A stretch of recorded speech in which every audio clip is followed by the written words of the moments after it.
Et voilà les gars, hier, tard dans la nuit, l'Argentine qui se qualifie 3-1 face à la Suisse. Avec une passe D de Messi qui est à 10 passes D, le meilleur passeur de l'histoire de la compète. Un but de taré de la part de Julián Álvarez pour passer devant la Suisse. C'est dingue avec cette Argentine. Franchement, ce tournoi, il est dingue. Parce que sur les phases éliminatoires, l'Argentine, tous ses matchs, a mal joué, a galéré contre tous les adversaires. Contre le Cap-Vert, l'Argentine avait grave galéré, avait mal joué en plus, sauvé par Messi comme d'habitude. Pareil pour l'Égypte, une équipe d'Égypte qui dominait l'Argentine.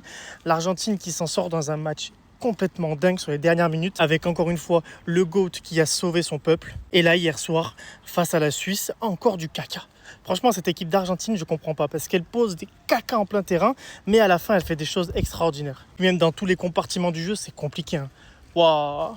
Offensivement, à part Messi, là t'as rien. Alvarez qui te pond une bouse. Heureusement qu'il met le but de fou pour faire passer devant la Suisse. Mais il faisait un match de merde en vrai, Alvarez.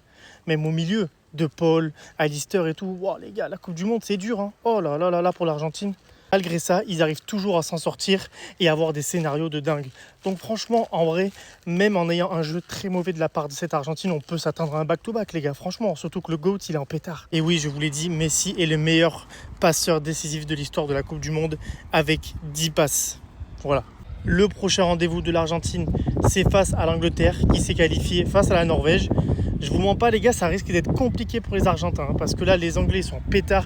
Bellingham il fait une Coupe du Monde de fou, Harry Kane aussi. Ça sent pas très bon pour les Argentins. Il va falloir que le GOAT crée l'exploit parce que sinon je pense que l'Argentine ça va être dehors les gars. Sinon les gars, pour cette Coupe du Monde, nous nous retrouvons le 14 juillet, le jour de notre fête.